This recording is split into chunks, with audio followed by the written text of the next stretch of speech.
Well, you said that there's 10,000 visas available, and you also said that most of them are taken up, right? Is that a trend, or are they going to increase the number, or Worldwide, the number is 10,000. okay, Um, Now, there are some countries that are backlogged. For example, China and India are okay, backlogged in terms of applicants who want EB-5 green cards. However, this new act I talked about opened up these three categories. And in particular, right now, the rural projects have what's called priority processing. And it's possible for a Chinese investor or an Indian investor, or indeed any kind of investor, to invest in those projects and get a green card reasonably quickly. For example, the first petition, a 526E petition, can be approved for the investor within probably a year. And once it's approved, then you can proceed to process your application at a consulate overseas.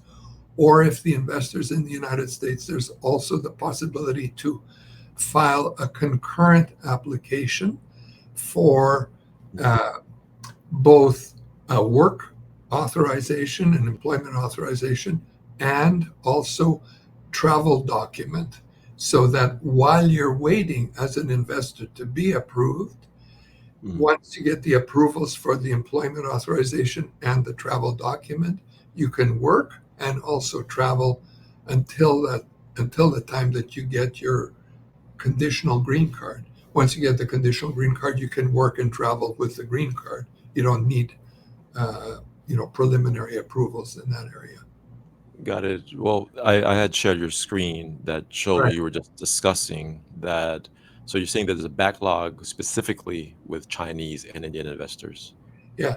Now, just so you're clear, Yeah. imagine a pie, and in the pie, there are slices of the pie. So right now, for Chinese and Indian investors, there's one slice that's still available and what's called current, Okay. meaning it's open, the door is open. And if you invest in a rural project at this moment, a rural EB-5 investor immigration project at this moment, meaning Mm, a project outside of any city that's 20,000 people or more, okay. such as, just as an example, there's a project called the EB-5 Energy Project that is doing oil drilling in Oklahoma, Mm, out not in the boonies, not in the city. yeah. That's a rural project.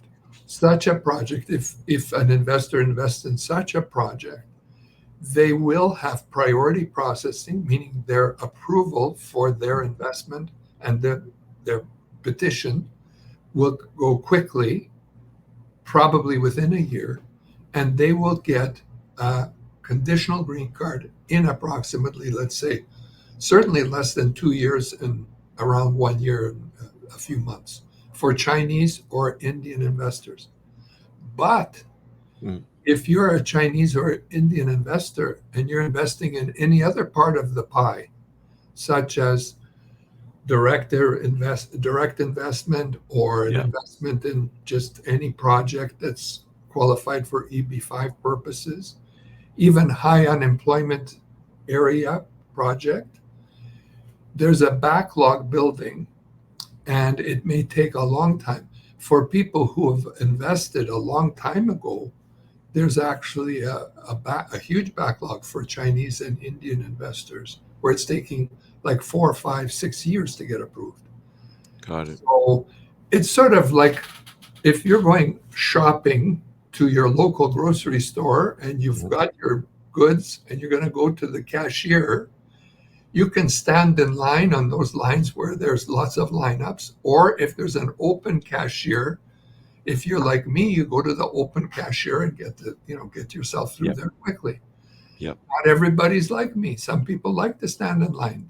Why? Because they're traditionally, those longer lines have been around a long time. They've got Yeah. trust.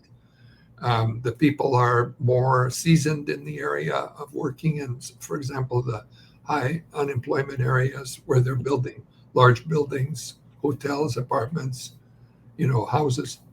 So Yeah. those people are willing to wait longer because they're secure, more safe, rather than go to some rural area where it's new people, the leaders are new, you're taking a larger risk, perhaps. Yeah. Whatever